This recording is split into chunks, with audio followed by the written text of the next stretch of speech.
மணப்பெண்ணின் பிரத்யேகமான திருமணம் விவாஹா தி சென்னை சில்க்ஸ். ஒரு ஜாலியான லவ் ஸ்டோரியா அப்படின்ற மாதிரி நான் சொல்ல மாட்டேன். இது வந்து மோர் ஆஃப் ஒரு டீப்பர் லெவல் ஆஃப் அவங்க கிஸ் பண்ண உடனே அந்த இது சுந்தரி சாங்கோட நானுனை அந்த இது வந்து எனக்கே வந்து என்ன நாங்களும் ஒரு கேமியோ நாங்க இது வரைக்கும் பார்த்தது இல்ல. சோ வந்துட்டு ஒரு சின்ன மொமெண்ட் போட்டு டே எப்படின்னு பேருவாரு. அப்பப்போ வருவாரு, கார்த்தி எப்படி நீ டைரக்ட் பண்ற, எனக்கு வந்து முடியல அப்படிம்பாரு அவரு. சூர்யா சாருக்கு வந்து சிங்கமொழி சார் மேல பயங்கரமான ரெஸ்பெக்ட் இருக்கும். Actually very very important character and also it has lot of humour. ஸ்ட்ராங்கான ஒரு ஃபேஸ் ஒன்று தேவைப்படுது பிரகாஷ் சார். ஸோ ரோலாக ஸ்க்ரீன் ஸ்பேஸாக டைமாக வந்து அது அது வந்து ஒரு சின்ன ரோல் தான். ஜிகர்தண்டாலே இப்போ என்னோட செகண்ட் ஃபிலிம் தான் அது. பட் அப்பயே வந்து நான் சின்ன கேரக்டர் தான் கூப்பிட்டேன். பட் ஆனால் he came and did that.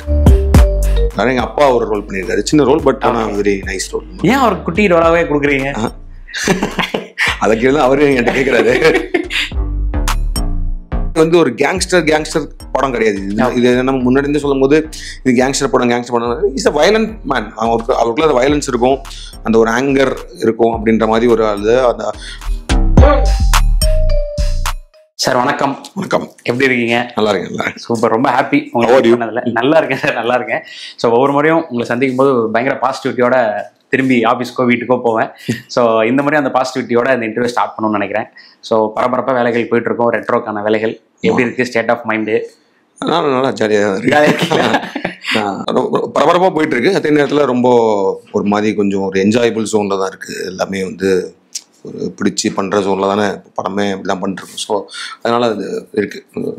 ரொம்ப ப்ரெஷரைஸ்டாலாம் இல்லை. Okay, super. ஸோ சூர்யா சாரோட அசோசியேட் பண்ணணுன்றது இந்த ஸ்கிரிப்டுக்காக தான் நீங்கள் ஃபர்ஸ்ட் டைம் அது நடந்ததா இல்லை முன்னாடியே டாக்கு? முன்னாடி ஆக்சுவலி சூர்யா சார் வந்து ரொம்ப ஐ திங்க் ஒரு 3 years பேக்கே நான் மீட் பண்ணியிருக்கேன். அப்போ நான் வேற ஒரு ஸ்கிரிப்ட் பேசியிருந்தோம். ஓகே, அப்போ அதுவுமே அவருக்கு பிடிச்சிருந்துச்சி, அது பண்ணலான்ற மாதிரி தான் சொல்லியிருந்தாரு. பட் அப்புறம் அவருக்கு மற்ற படங்கள் கமிட்மெண்ட் வந்துச்சு. அப்புறம் நான் வந்து XX ஸ்டார்ட் பண்ணி போயிட்டு இருந்தேன். ஸோ அப்படின்ற மாதிரி இருந்துச்சு. ஸோ XX முடிஞ்சதுக்கப்புறம் இந்த போன இயர் பிகினிங்கில் தான் வந்து சூர்யா சார் வந்து திரும்ப கேட்டார், இந்த மாதிரி வந்து பண்ணலாமா அப்படின்ற மாதிரி சொன்னார். அப்போ அந்த ஸ்கிரிப்ட் வந்து கொஞ்சம் எனக்கு ஸ்கிரிப்டாகவுமே ஒரு ஒர்க் இருந்துச்சு அந்த ஸ்கிரிப்டில். ப்ளஸ் அது வந்து வேற ஒரு ஜோன் ஆஃப் ஒரு இது மாதிரி. ஸோ அவர் வேறு ஐடியாஸ் எது இருக்கான்ற மாதிரி கேட்டப்போ நான் இந்த ஐடியா சொன்ன உடனே அவருக்கு ரொம்ப பிடிச்சி பண்ணலாம் அப்படின்ற மாதிரி சொன்னாங்க. ஸோ ஒரு மாதிரி டக்குன்னு, ஆனால் ஸ்கிரிப்ட் எனக்கு முன்னாடியே பண்ணி வச்சிருந்த ஸ்கிரிப்ட் இது. அதனால வந்து ஸ்கிரிப்டாகவே அவருக்கு சொல்லும் போது ரெடியாக இருந்தனால அவருக்குமே அது அந்த ஸ்கிரிப்ட் ஐடியாவாக பிடிச்சிருந்துச்சு. ஸோ ஒரு ஃபுல் பவுண்ட் ஸ்கிரிப்ட் படித்த உடனே டக்குன்னு போயிடலான்ற மாதிரி ஒரு இட் ஹேப்பன். ஒரு மாதிரி எதிர்பார்க்காத நேரத்தில் டக்குன்னு நடந்துச்சு. அது அந்த மாதிரி தான் சொல்லுவேன். Super sir. அந்த ஸ்கிரிப்ட் என்ன ஜானர்னு ஷேர் பண்ணலாமா? நீங்கள் முன்னாடி ஃபர்ஸ்ட் டைம் சூர்யா சாருக்கு அப்ரோச் பண்ணது? அதுவுமே ஒரு மாதிரி இன்ட்ரெஸ்டிங்கான ஆக்ஷன் அந்த ஜோன் தான் அது. அதுவுமே ஏன் இது பண்ணலன்னா பிகாஸ் அது கொஞ்சம் டைமாக கொஞ்சம் நிறையா எடுக்கும். அது ப்ரீ ப்ரொடக்ஷன், அது ஒரு பிகர் இது. ஸோ அது ஹோப்ஃபுல்லி சாரோடய பண்ணுவேன்னு நினைக்கிறேன். Not like immediately or whatever, but ஆனால் அவர் கூட பண்ணுவேன்னு நினைக்கிறேன். சூர்யா 44ன்ற ஹேஷ்டேக்ல படம் அனௌன்ஸ் பண்ணும்போது ஒரு விஷயம் மட்டும் அப்பலேருந்து இருந்துகிட்டே இருந்தது, லவ் லாஃபர் வார் அப்படின்றது. ஸோ அதுதான் படத்தோட ஐடியா, தீம்னு வச்சுக்கலாமா? ஆமாம், படத்தோட தீமை தான். படம் வந்து மேஜராக அதான் நான் முன்னாடி நிறைய சொல்ல மாதிரி வந்து இது எனக்கு ஃபர்ஸ்ட் டைமாக வந்து ஒரு லவ் ஸ்டோரி அப்படின்றது வந்து, ஏன்னா நான் இது வரைக்கும் பண்ண படங்களில் லவ் இருக்கும், ரொம்ப மினிமலாக இருக்கும். இப்போ இறைவி மாதிரி படங்களில் வந்து லவ் வந்து வேற ஒரு பெர்ஸ்பெக்டிவ்ல ரிலேஷன்ஷிப் பேஸ்டில் போகும். பட் ஆனால் ஒரு ப்ராப்பர் ஒரு லவ் ஸ்டோரியாக வந்து எனக்கு இந்த ஸ்கிரிப்ட் தான் வந்துச்சு. ஸோ அதனால அந்த லவ் ஒரு major part, it plays a major part. And also ஒரு பயங்கரமான ஒரு ஆக்ஷன் விஷயங்கள் இருக்குது. அண்ட் லாஃப்டர் இஸ் ஆல்சோ ஒரு அதையும் வந்து படம் வந்து பேசும், அதை பற்றியும் பேசும். வார் தான் அந்த ஆக்ஷன் இல்லையா? ஸோ வந்து அதான் இந்த 3 விஷயங்களுமே படத்தில் ஒரு முக்கியமான ஒரு இந்த படத்தோட ஒரு ஒன்லைன் என்னன்னு பார்த்தோம்னா ஒரு லவ் லாஃப்டர் வார் டோல்டுன்னா வெரி ரெட்ரோயிஸ்ட் ஸ்டைல் அப்படின்ற மாதிரி இருக்கும். ஒரு என்ன சொல்றது, ஒரு ஃபிலாசபியாக தான் 3மே இருக்கு ஆக்சுவலி. லவ் லாஃப்டர் வார் 3மே வந்து படத்தோட ஸ்கிரிப்டில் வந்து நான் வந்து ட்ரீட் பண்ணது வந்து அதோட philosophy behind a love, philosophy behind இது அப்புறம் வார் அந்த மாதிரி விஷயங்கள் தான் வரும். படத்தோட அந்த டீசர் அனௌன்ஸ்மெண்ட் டீசர் வரும்போது அந்த லவ் அந்த 2 பேருக்குமான விஷயங்கள் என்ன அப்படின்றது அந்த ஒரு படியில உட்கார வச்சு சூர்யா சாரோட டைலாக் மூலிமா அந்த லவ் எப்படி இருக்குன்றதை எங்களுக்கு காமிச்சிட்டீங்க. ஸோ அந்த பேர் பத்தி பேசலாம். சூர்யா சார் பாரிக்கண்ணன் ருக்மணி கேள்விப்பட்டிருக்கோம். பாரிவேல் கண்ணன் ருக்மிணி, அதான் ருக்மணி கேள்விப்பட்டிருக்கோம். ருக்மிணின்றது கொஞ்சம் புதுசா இருந்துச்சு. ஸோ பாரிவேல் கண்ணனும் ருக்மிணி பத்தி பேசலாம். ஆமா, ஏன்னா அதான் இது லவ் ஸ்டோரின்றனால இப்போ அவங்க ஏன்னா அந்த படத்தோட மெயின் பிளாட் வந்து அந்த உங்களுக்குள்ள லவ்ல தான் ஆரம்பிக்குது. ரொம்பவும் நான் என்ன ரிவீல் பண்ண முடியாது. பட் ஆனால் வந்து வெரி ஸ்ட்ராங் ரொம்ப ஒரு ஸ்ட்ராங்கான ஒரு லவ்ல தான் அந்த படம் ஆரம்பிக்குது. அந்த ரொமான்ஸாகவும் சரி, இட்ஸ் நாட் லைக் வந்து என்ன சொல்றது, ஒரு ஜாலியான லவ் ஸ்டோரியா அப்படின்ற மாதிரி நான் சொல்ல மாட்டேன். இது வந்து மோர் ஆஃப் ஒரு டீப்பர் லெவல் ஆஃப் ஒரு அவங்க ரிலேஷன்ஷிப்புக்குள்ள ஒரு டீப்பர் லெவலுக்குள்ள தான் அந்த கதை ட்ராவல் ஆகும். ஸோ அதுக்கு வந்து எனக்கு ஒரு 2 பயங்கரமான பெர்ஃபார்மர்ஸ் தேவைப்பட்டாங்க. ஆப்வியஸ்லி சூர்யா சார் வந்து பயங்கரமான பெர்ஃபார்மர் தான். ஸோ இந்த பர்டிகுலர் அந்த ருக்மிணி கேரக்டருக்கு வந்து கேஸ்ட் பண்ணுன்றப்போ எனக்கு ஒருத்தவங்க பயங்கர ஸ்ட்ராங்கான ஒரு பெர்ஃபார்மராகவும் எனக்கு தேவை. அதே நேரத்தில் வந்து அவங்க ஒரு பேரா, ஒரு ஆன்ஸ்க்ரீன் பேரா பார்க்கும்போது வந்து தே ஷுட் ஓகே, இவங்க நிஜமாவே இவங்க லவ் பண்ணிட்டு இருக்காங்க அப்படின்ற அந்த ஒரு ரியாலிட்டி, ஒரு கனெக்ட் ஒன்று அந்த கேரக்டர்ஸை பார்க்கும்போது இவங்களுக்கு இந்த பிரச்சனை வரும்போது எப்படி இவங்க டீல் பண்ணுறாங்கன்றப்போ ஒரு மோர் ரியாலிட்டிக்குள்ளே வர மாதிரி பெர்ஃபார்மன்ஸ் அண்ட் ஆட்கள் தேவைப்பட்ட போது எனக்கு பூஜா ஹெக்டே வந்து அவங்க அந்த மாதிரி ரோல் பண்ணதில்லை. அதனால தான் எனக்கு வந்து தோணுச்சு சரி. பட் ஆனால் அவங்க ஒரு படம், ஒரு தெலுங்கு ஃபில்ம் ஒன்று பண்ணியிருந்தாங்க, ஒரு பிரபாஸ் சாரோட ஒரு ராதேஷாம் நான் பார்த்தேன். அதில் வந்து அவங்களுக்கு ஒரு மாதிரி கொஞ்சம் ஒரு எமோஷ்னலான ஒரு 2-3 சீன் நல்லா எனக்கு இருந்துச்சு. சரி, ஓகே, அவங்க நம்ம இதில் பெர்ஃபார்ம் பண்ண வைக்கலாம் அப்படின்ற மாதிரி சொன்னோம். ஸோ அப்படிதான் அவங்க 2 பேரும் கேஸ்ட் பண்ணப்பட்டாங்க. பல பேரோட ஃபர்ஸ்ட் டைம் நீங்கள் அசோசியேட் பண்ணுறீங்க. இப்போ Jayaram sir, Prakash Raj sir, Nassar sir மாதிரியான ஒரு சீனியர் மோஸ்ட் ஆர்டிஸ்ட் கூட ஃபர்ஸ்ட் டைம் நீங்கள் அசோசியேட் பண்ணுறீங்க. ஏன்னா உங்களோட படங்கள்னா இவங்கெல்லாம் நிச்சயமாக இருப்பாங்க அப்படின்றது வந்து இது வரைக்கும் உங்களோட ஃபிலிமோகிராஃபி படங்கள் பார்க்கும்போது நமக்கு தெரியும். இதில் ஸ்டார் காஸ்டாகவே கம்ப்ளீட்டாக புதுசாக இருக்குது அப்படின்றது இது இன்டென்ஷனலாக இவங்களை இன்க்ளூட் பண்ணலாம் அப்படின்னா இல்லை? ஆமாம், எல்லாமே வந்து இப்போ ஒரு பெர்ஃபார்மன்ஸாக ஒன்று தேவை. இப்போ வந்து ஜெயராம் சார் கேரக்டருக்கு வந்து very very important character and also it has lot of humour. ஏன்னா வந்து ஜெயராம் சாரோட அவர் பயங்கரமான performer, actually can do anything. அதாவது வந்து அவர் நம்ம பயங்கரமான வில்லனாகவும் பார்த்துருக்கோம், பயங்கரமான ஒரு கேரக்டர் ஆர்டிஸ்டாக அந்த மாதிரி நிறையா பார்த்துருக்கோம். And he is himself has done lot of things as a hero. இப்போ வந்து அவர் வந்து நிறைய பிக் தெலுங்கு ஃபிலிம்ஸ் எல்லாம் வந்து அவர் ஒரு முக்கியமான ஒரு ஆன்டகனிஸ்டாகவும் ஒரு மேஜர் சப்போர்ட்டிங் எல்லாம் பண்ணிருக்காரு. பட் ஆனால் எனக்கு வந்து என்னன்னா ஜெயராம் சார் வந்து பஞ்சதந்திரமோட அந்த மீட்டர் தான் ரொம்ப ஒடியும். அது அவர்கிட்ட இருக்கிற அந்த ஒரு சின்ன குவக்கினஸ் இருக்கும், அதுதான் அவர் டிஃபால்ட்டே. ஜெயராம் சாரோட டிஃபால்ட் அதுதான். மற்றபடி மற்றது எல்லாமே அவர் நிறைய மாதிரி இருக்கும். ஸோ அதனால ஜெயராம் சார் டக்குன்னு நிறைய கேஸ்டிங் ஆப்ஷன் யோசிச்சோம். ஆக்சுவலி இந்த கேரக்டருக்கு வந்து வடிவேல் சார்லாம் கூட யோசிச்சோம். ஜெயராம் சார் நடிச்ச அந்த கேரக்டருக்குலாம் அப்படி யோசிச்சோம். பட் ஆனால் அதுக்கப்புறம் இருக்கும்போது அவர் டக்குன்னு ஜெயராம் சார்னு கேஸ்டிங் உட்காந்து ஐடிஸ் கூட பேசிட்டு இருக்கும்போது ஜெயராம் சார் சொன்னோன்னே நான் ரொம்ப எக்ஸைட் ஆகிட்டேன். நான் வந்து ஆக்சுவலி செமையாக இருக்கும் அப்படின்ற மாதிரி சொல்லிட்டு ஜெயராம் சார்ட்ட கேட்டோம். அவருமே ரொம்ப இந்த கேரக்டரை பற்றி கேட்டுட்டு he felt very nice and then obviously சூப்பராக பர்ஃபார்ம் பண்ணார். ஸோ அந்த மாதிரி ஜெயராம் சார் வந்து so and I felt very happy and also பயங்கர லேர்னிங்காகவும் இருந்துச்சு. வந்து அவங்க ரொம்ப அப்படியே போட்டு இதெல்லாம் பண்ணிக்கிறது இல்லை, கேஷுவலாக ஒன்று பண்ணுறாரு, ஒரு மைல்டான ரியாக்ஷன் ஒன்று கொடுக்குறாரு. அது ஆனால் ரொம்ப இன்ட்ரெஸ்டிங்காக போகுது. அதனால அது கேரக்டர் ரொம்ப இன்ட்ரெஸ்டிங்காக வந்திருக்கு.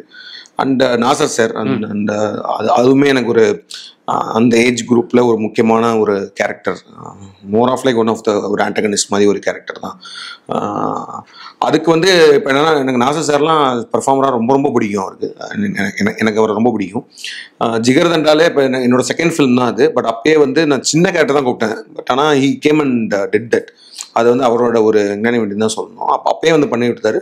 ஸோ அதுக்கப்புறமேட்டு எப்பயா மீட் பண்ணும்போது எனக்கு always wanted to give some very good role to him, work with him with a good role. சும்மா என்ன ஜிகர்தனால அவர் வந்து ஒரு பெருந்தன்மையாக வந்து பண்ணி கொடுத்தாரு. ஓகே, 2வது ஃபிலிம் பண்ணுற பையன், பட் ஸ்டில் நம்ம வந்து பண்ணுவோம்னு சொன்னார். ஏன்னா எனக்கு ஏன் ஜிகர்தண்டால போய் அவர்கிட்ட அப்ரோச் பண்ணேன்னா அது ஒரு சீன் தான் வருவாங்க. அந்த பார்த்தீங்கன்னா அதில் வந்து அந்த நாளை இயக்குனர் மாதிரி ஒரு ஷார்ட் ஃபிலிம் காம்படிஷனோட ஜூரி மாதிரி ஒருத்தர் வேணும். ஸோ ஒரு சீன் தான் வருவாங்க. பட் ஆனால் அவர் தான் வந்து அந்த பையனோட தலையிலே மாற்றுவார். ஸோ அதுக்கு ஒரு ஸ்ட்ராங்கான ஒரு ஃபேஸ் வேணுன்றதுக்காக தான் வந்து நாசர் சார் மாதிரி போய் கேட்டோம் நம்ம. ஸோ அவர் இமீடியட்டாக ஓகே ஒரு நாள் தான் ஷூட்டு வந்து ஜாலியாக அப்பயே நிறைய அட்வைஸ்லாம் பண்ணார். அது மாதிரிலாம் பண்ணிட்டு ரொம்ப இதாக பண்ணார். அதுக்கப்புறமேட்டு அடுத்தடுத்த படங்கள் வர்றப்போ நிறைய வாட்டி வந்து யோசிச்சிருப்போம் இந்த மாதிரி ஒரு முக்கியமான கேரக்டருக்கு அவர் கேட்கலான்னு. Of the time he was very busy. அப்புறம் சில இடங்களில் வந்து எனக்கு என்ன தோணும், இல்லை இந்த ரோல் அவருக்கு அந்த அளவுக்கு இருக்குமான்னு தெரில அப்படின்ற மாதிரி நானே அப்ரோச் பண்ண மாட்டேன். ஸோ இந்த இதை ஐ ஃபெல்ட் அது நாசர் சார் கரெக்டாக இருக்கும் அப்படின்ற மாதிரி சொல்லிட்டு அவருக்கு போய் சொன்னோன்னா he was also very interested. So அவருமே வந்து ரொம்ப அதை உள்வாங்கி நல்லா பண்ணார். அதை பார்க்குறதுக்கும் ரொம்ப நல்லா இருந்துச்சு. நாசர் சார் தேவர் மகன்லாம் பார்த்துட்டு வந்துட்டு அவர் வந்து அதை எப்படி அந்த கேரக்டர் எப்படி அப்ரோச் பண்ணுறாரு, இந்த சீன் எப்படி அப்ரோச் பண்ணுறாரு, பெர்ஃபார்மன்ஸுக்கு முன்னாடி அவர் என்னெல்லாம் பண்ணுறாருன்ற மாதிரி இருக்கும். ஸோ ஆனால் என்னென்னா இப்போ நாசர் சாரும் சரி ஜெயராம் சாரும் சரி அவங்க வந்து அந்த கேமரா முன்னாடி தான் அந்த சீரியஸ்னஸ்லாம் இருக்குமே தவிர்த்து அவங்க எல்லாம் வேற ஜோன்ல இருக்காங்க. அவங்களோட டப்புன்னு அவர் பாட்டு ஏதோ பேசிட்டு இருப்பாரு. அது சில நேரத்துலலாம் நம்ம ஹெட்ஃபோன்ஸ்லாம் மாட்டிருக்கும் போதெல்லாம் நம்ம வந்து ஏதோ டென்ஷன்ல இருந்தாலும் அவங்க பேசிட்டு இருக்கலாம் ஏதோ பயங்கர ஜாலியா ஏதோ பண்ணிட்டு இருப்பாரு. நல்லா இருந்துச்சு எனக்கு பாக்குறதுக்கு. அப்புறம் பிரகாஷ் ராஜ் சார் வந்து again that is but relatively that's also very important role. But அதுக்கு வந்து எனக்கு ஒரு ஸ்ட்ராங்கான ஒரு ஃபேஸ் ஒன்று தேவைப்படுது பிரகாஷ் ராஜ் சாரோட. ஸோ ரோலாக ஸ்க்ரீன் ஸ்பேஸாக டைமாக வந்து அது வந்து ஒரு சின்ன ரோல் தான். பட் ஆனால் வெரி வெரி இம்பாக்ட்ஃபுல் முக்கியமான ஒரு கேரக்டராக இருந்துச்சு. அதனால ஆப்வியஸ்லி ஐ ஃபெல்ட் சம்மன் பார்த்தோன்னே வந்து அப்படின்ற மாதிரி தோன்ற மாதிரி ஒருத்தரை கேஸ்ட் பண்ணால் நல்லா இருக்கும்னு போனப்போ ஆப்வியஸாக பிரகாஷ் ராஜ் சார் தான் வந்துச்சு. ஸோ அவர் கூட நான் ஒர்க் பண்ணதே கிடையாது. ஸோ அவர்கிட்டையும் கேட்டப்போ he was also very generous அந்த நீ செட் பண்ணுறான் அப்படின்னு சொல்லிட்டு வந்து பண்ணார். அவரும் ரொம்ப ஏன்னா இவங்கெல்லாமே பயங்கரமான பர்ஃபார்மன்ஸ்ன்றனால ரொம்ப ஜோஜு வந்து நான் ஜெகமை தந்திரம்லேயே ஒர்க் பண்ணியிருக்கேன். Joju has a very very important character in this film. சொன்ன மாதிரி வந்து சூர்யா சாரோட அந்த கேரக்டர் பாரிவேல்கனோட அப்பா அந்த எல்லாம் பண்ணுறாரு. ஜோஜு வந்து எனக்கு பயங்கர ஃப்ரெண்டு ஆக்சுவலி. அண்ட் ஆல்சோ அவர் பர்ஃபார்மராக பயங்கர பர்ஃபார்மர்னால he also loved that character very much and then அதுக்கு நிறைய எஃபர்ட் போட்டு பண்ணியிருக்காரு. மற்றபடி கருணா, அவினாஷ் அவங்கெல்லாம் வந்து கருணா வந்து எனக்கு நிறைய பண்ணியிருக்கோம். நடுவில் ஒரு சின்ன கேப் வந்துருச்சு. ரேவிக்கு அப்புறமேட்டு அவர் கூட நான் ஒர்க்கே பண்ணல. ஸோ அதனால வந்து கருணா வந்து சொன்னார் ஒர்க் பண்ணணும்னு சொன்னப்போ நான் சொன்னேன் ஆக்சுவலி. ஏன்னா கருணாகரனுக்கு அவரோட ஒரு விஷயத்துக்கு இது ரொம்ப சின்ன ரோல் தான். பட் நான் ஜென்ரலாக கர்நாடகே சொன்னேன் இது ரொம்ப சின்னது, ஏன்னா நம்ம வந்து ஜிகர்தனால ஊர்னிலாம் நீங்கள் பண்ணிட்டீங்க அதனால ரொம்ப சின்னதாக இருக்கும். அவர் சொன்னார் இல்லை நான் ஜாலியாக வந்து பண்ணுறேன், ஏன்னா நிறைய கேப் வந்துச்சு அப்படின்ற மாதிரி சொல்லி தான் அது வந்தார். ஸோ அதனால வந்து அவரோட ஃபேன்ஸ்லாம் இப்பயே நான் சொல்லிடுறேன் ரொம்ப சின்ன கேரக்டர் தான். மற்றபடி லாட் ஆஃப் பெர்ஃபார்மன்ஸ் இருக்காரு. எங்கள் அப்பா ஒரு ரோல் பண்ணியிருக்காரு, சின்ன ரோல் பட் ஆனால் வெரி நைஸ் ரோல். ஏன் அவருக்கு குட்டி ரோலாவே கொடுக்குறீங்க? அதை கேள்வி அவரு என்கிட்ட கேட்குறாரு. அது தெரில, அது ஏதாவது வெளியில போய் அவர் பெரிய ரோல் பண்ணால் நல்லா இருக்கும்னு தோணுதா என்னன்னு தெரியல எனக்கு. பட் ஆனால் இது ரொம்ப குட்டி ரோல் கிடையாது. ஓகே, பட் ஆனாலும் நம்ம சொல்ற மாதிரி இல்லை, அது எல்லா படங்கள்லையுமே இன்க்ளூடிங் பேட்டையிலுமே ரொம்ப முக்கியமான ஒரு கேரக்டர். பட் ஸ்கிரீன் ஸ்பேஸாக தான் கம்மியாக இருக்கும். ஆனால் மற்ற படங்கள்ல வந்து த்ரோட் அவரோட கேரக்டர் வருது, உங்க படங்கள்லாம் குட்டி குட்டியா வருது. ஸோ அதனால ஒரு கேள்வி. தெரியல, எனக்கு தெரிஞ்சு அவருக்குமே அது கம்ஃபர்டபுள் தான் நினைக்கிறேன். என்னோட டார்ச்சரை வந்து கம்மியான நாட்கள் அனுபவிக்கலான்ற மாதிரி இருக்குமா, அது ஓகே தான். அது எனக்கு தோன்றது அந்த மாதிரி தான் சொல்லுவேன். இதுக்குமே ஆடிஷன்லாம் வைப்பேன் நான். அதான் ஆடிஷனா இல்லை, எல்லா படத்துக்கும் அவருக்கு ஆடிஷன் கண்டிப்பா. ஸோ அது அவரே கேட்டிருக்காரு, ஏன்னா ஆடிஷன்லாம் வச்சு எடுக்கிறேன், ஆனால் ஒரு சின்ன ரோலாக தான் கொடுக்குறேன் அப்படிம்பாரு. சின்ன ரோலுக்கு நாங்கள் ஆடிஷன் வச்சு தான் எடுப்போன்ற மாதிரி சொல்லி எடுப்போம். Super sir. எனக்கு அவினாஷ் அவரை பற்றி பேசணும். ஸோ சூப்பரான ஒரு பர்ஃபார்மர். ரீசெண்டாக ஃபைட் கிளப்ல வந்து அவர் பர்ஃபார்ம் பண்ண விதம் வந்து ரொம்ப சூப்பராக இருந்தது. அந்த கேரக்டருக்கான டெப்த் அவங்க எழுதப்பட்ட விதமும் அதை அவர் பர்ஃபார்ம் பண்ண விதமும். ஸோ அடுத்த அந்த படம் வந்ததுக்கப்புறம் அடுத்தடுத்த படங்களில் அவரை பார்ப்போம் போது ரெட்ரோட இந்த போஸ்டர் பார்த்தோன்னே ரொம்ப ஹாப்பியாக இருந்தது. ஸோ ஒரு முக்கியமான கேரக்டர் தான். Important character is Suriya sir கூட த்ரூ அவுட்டாக வர மாதிரி ஒரு கேரக்டர். ஆல்சோ இன்னொரு ஒரு முக்கியமான கேஸ்டிங் இது வந்து நான் சொல்லணும் வந்து விது அப்படின்னு சொல்லிட்டு இப்போ XXXல வந்து ஷெட்டானியா பண்ணியிருப்பார். ஆமா ஆமா. அவர் வந்து he is also playing very very important role in this film. அது வந்து டீசர்ல ஒரே ஒரு ஷாட் வருவார், அந்த சிரிக்கிற மாதிரி ஒரு ஷாட். ஸோ அவருமே ஒன் ஆஃப் த ஒரு மெயின் ஒரு ஆன்டகனிஸ்ட் மாதிரி ரொம்ப முக்கியமான role. And he has done out very well. So அது கொஞ்சம் எக்ஸைட்டிங்காக வரும்னு நினைக்கிறேன். ஆடியன்ஸ்க்கு அந்த ரோல் பார்க்கும்போது கொஞ்சம் எக்ஸைட்டிங்காக இருக்கும்னு நினைக்கிறேன். Super sir. ஜோஜோ அவர்களை பற்றி நீங்கள் ஆக்டராக சொன்னீங்க. இப்போ ஒரு டைரக்டராக ஒரு படம் எடுத்து அது அந்த படத்துக்கு பயங்கரமான ரெஸ்பான்ஸ் ஃப்ரம் தமிழ்நாடு டூ ஏன்னா கரெக்டா வந்து எங்க படம் ஷூட்டிங் அப்பதான் வந்து அவர் ஃபுல்லா அதுல தான் இருந்தாரு. இந்த போஸ்ட் ப்ரொடக்ஷன் பண்ணியோட போஸ்ட் ப்ரொடக்ஷன் ஒர்க் அதுல இருப்பாரு. ஸோ பாதி நேரம் ஒரு ஹாஃப் ஆஃப் த ஷூட்டிங் அப்பெல்லாம் வந்து ஃபுல் டென்ஷன்லேயே இருப்பாரு. ஏன்னா சொல்லிட்டே இருப்பார். அப்பப்போ வருவார் என்கிட்ட, கார்த்தி எப்படி நீ டைரக்ட் பண்ற, எனக்கு வந்து முடியல அப்படிம்பாரு அவரு. அப்புறம் அந்த அந்த ஏன்னா அவரே ப்ரொடியூசர் வேற இல்லை. So he had so much pressure on that. So அப்புறம் பேசி குள் பண்ணிட்டு நான் என்ன சொல்லுவேன், அந்த மாதிரி வந்து விட்டுருங்க, அது whatever support I can do or through creatively or whatever அதை பண்ணுவோம். பட் ஆனால் இங்கே ஸ்பாட்டுக்கு வந்துட்டாருன்னா ஹில் பி லைக் பர்ஃபார்மராக வந்து he'll be in this character. அதெல்லாம் பண்ணி முடிச்சுட்டு ஆனால் அதுக்கப்புறமேட்டு பார்த்தா நிறைய அந்த விஷயங்கள்லாம் பார்த்துட்டு இருப்பாரு. அப்புறம் ஒரு பாயிண்ட் ஆஃப் டைம் வந்து இங்கே தான் எங்கள் ஆஃபீஸில் வச்சு ஹி ஷோட் மீ த ஃபில்ம். சூப்பராக இருந்துச்சு, எனக்கு வந்து அந்த படம் ரொம்ப பிடிச்சிருந்துச்சு. நான் வந்து ஜோஜு வந்து அந்த மாதிரி ஒரு ரைட்டர் டைரக்டராக இவ்வளோ பண்ணுவாருன்றதை சத்தியமாக நான் எதிர்பார்க்கல. நான் வந்து ஐ ஃபெல்ட் அது வந்து ஒரு நல்ல ஒரு ஃபேமிலி ட்ராமா மாதிரி ஏதாவது ஒன்று பண்ணியிருப்பாரோ அப்படின்னு தான் தோணுச்சு எனக்கு. மலையாள ஃபீல்டில் அவர் ஏன்னா ஜோஜு முன்னாடி பண்ண படங்கள் அவர் ஸோ அவரை பார்த்த வரைக்கும் ஏன்னா அவர் ஒரு ஸ்டோரி பண்ணியிருக்கேன்னு சொன்னார் இல்லையா. ஸோ ட்ரெய்லர் எதுவுமே பார்க்கல, படம் பண்ணியிருக்கேன் அப்படின்னு சொல்லிட்டு இருந்தார். ஒரு நாள் வந்து அவங்களுக்கு படம் காட்டுறேன் அப்படின்னு சொன்னார். ஒரு நாள் ஆஃபீஸ்க்கு வந்தார். ஸோ பார்த்தா நான் ஐ வாஸ் லைக் என்ன ஜோஜு பயங்கரமாக ஒரு மாஸான ஒரு விஷயம் அண்ட் ரொம்ப நல்லாவும் எடுத்திருந்தாங்க அந்த அந்த அந்த படம். ஸோ அந்த படம் எனக்கு ரொம்ப பிடிச்சிருந்துச்சி. ஸோ நான் சொன்னேன் கண்டிப்பாக அந்த படம் சூப்பராக வரும் அப்படின்ற மாதிரி சொன்னேன். அண்ட் இஸ் ஆல்சோ நான் very happy with the response அந்த படம் வந்தது. சூப்பர். ஏன்னா ஜோஜோ அவர்களை நீங்கள் தொடர்ந்து அசோசியேட் பண்ணுறீங்க ஜெகமே தந்திரம்ல, ரெட்ரோவில், நடுவில் பஃபூன் நீங்கள் ப்ரொடியூஸ் பண்ண படத்தில் கேமியோவும் பண்ணியிருந்திருப்பாரு. ஸோ அவருக்கும் உங்களுக்குமான அறிமுகம் எப்படி?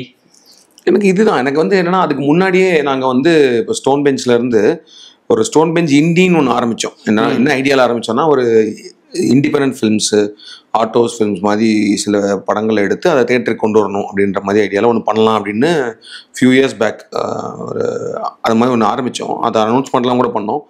ஸோ அதுக்கு நாங்கள் ஃபஸ்ட்டு வாங்கின படம் வந்து சோலான்னு சொல்லிட்டு ஒரு ஃபிலிம், மலையாளமில் சனல்குமார் சசிதரன் பண்ண அந்த படம்.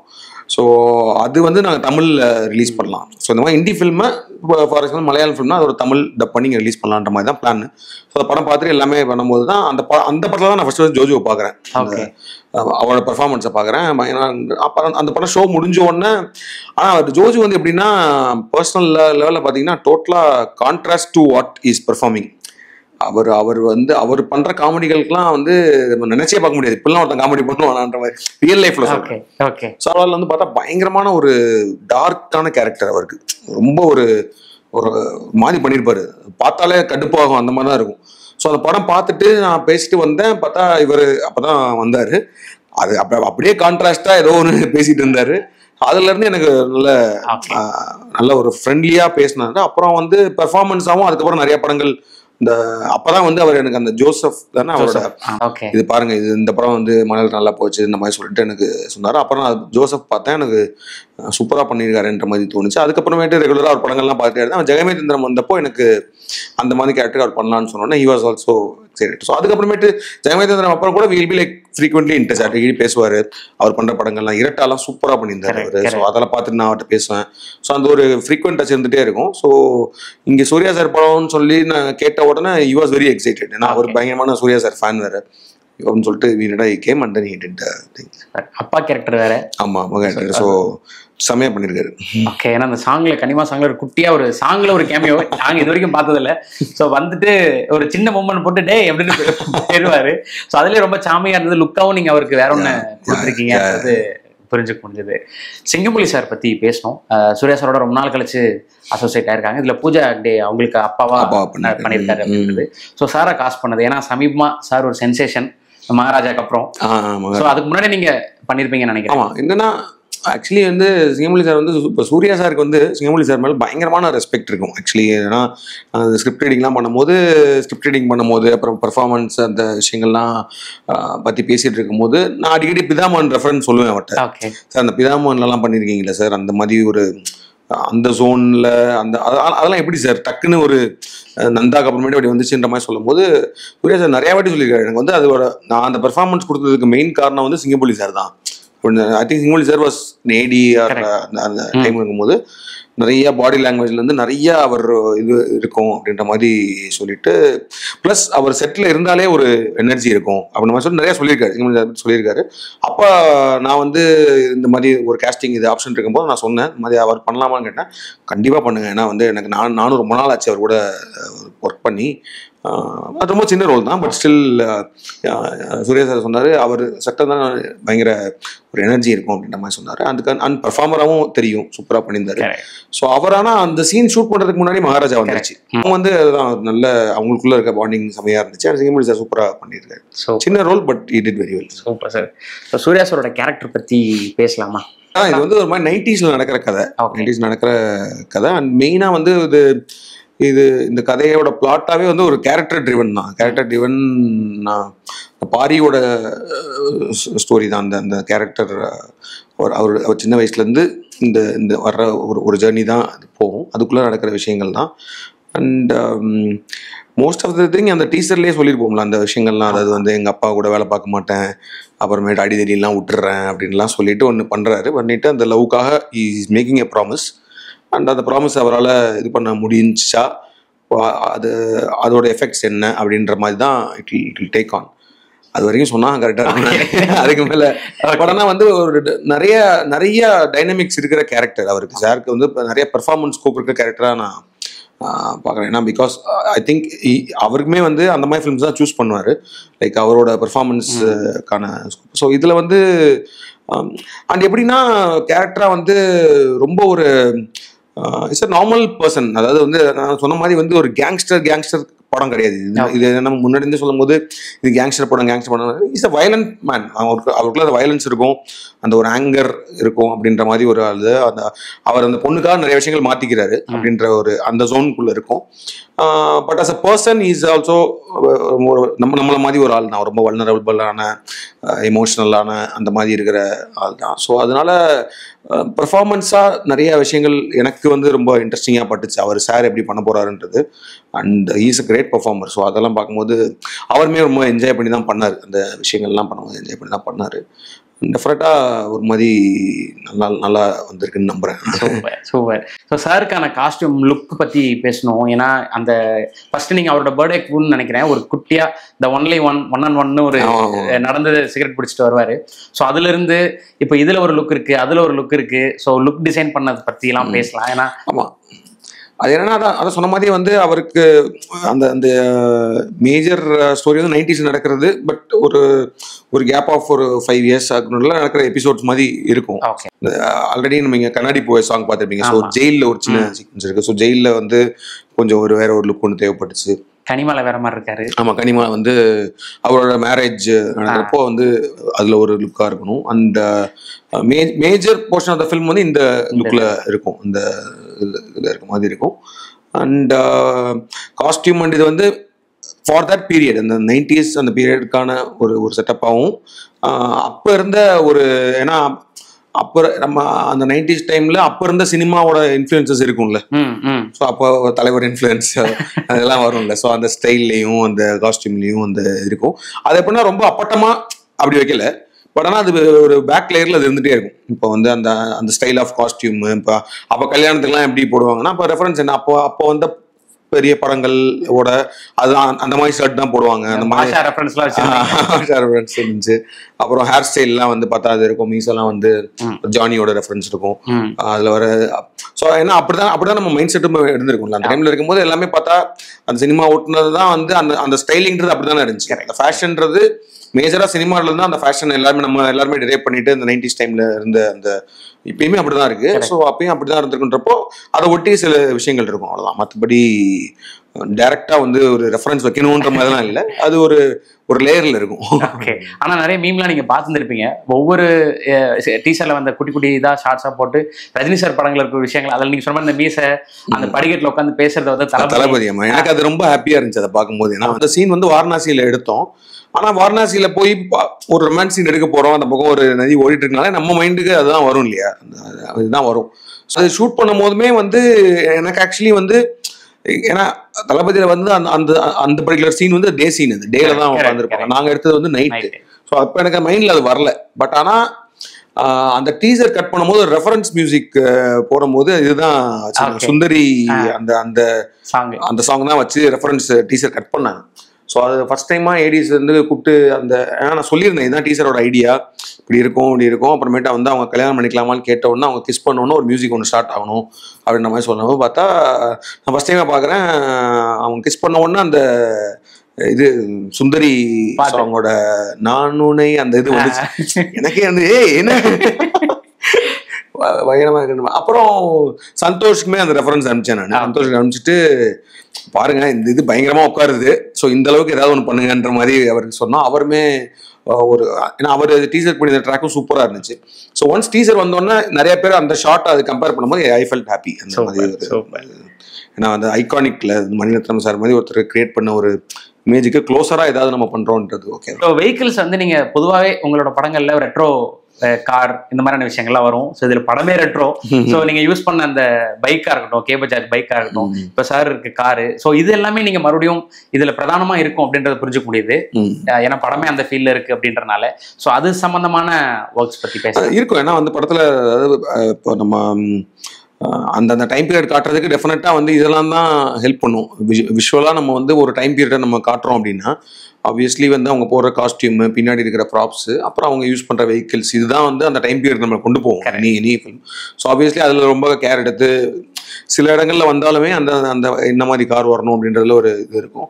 அண்ட் இதில் வந்து மேஜராக வந்து அந்த இந்த கடல் சார்ந்த அந்தமான் தான் major portion of the film. மேஜராக அங்கே தான் மெஜாரிட்டி ஆஃப் த ஃபிலிம் வந்து மாறி மாறி நடக்கும். பட் ஆனால் ஒரு ஹியூஜ் போர்ஷன் வந்து அந்த அந்தமான் இதில் இருக்கனால அது ஐலண்ட் ஆக்சுவலி அப்படின்றதுனால வந்து கார்லாம் பெருசாக அதுக்குள்ள முடியாது. ஸோ அதனால பைக்ஸ் அங்கே இருக்கும். அந்த அந்த எல்லா ஐலாண்ட்ஸ்லையுமே அங்கே பைக்ஸ் தான் ஓட்டுறாங்க.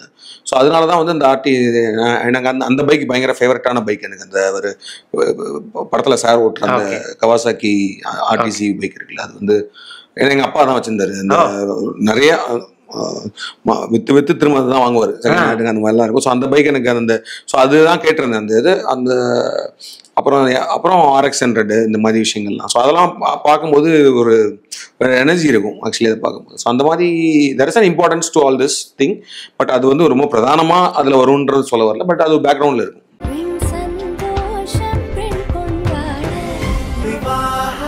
மணப்பெண்ணின் பிரத்யேகமான விவாஹா தி சென்னை சில்க்ஸ்.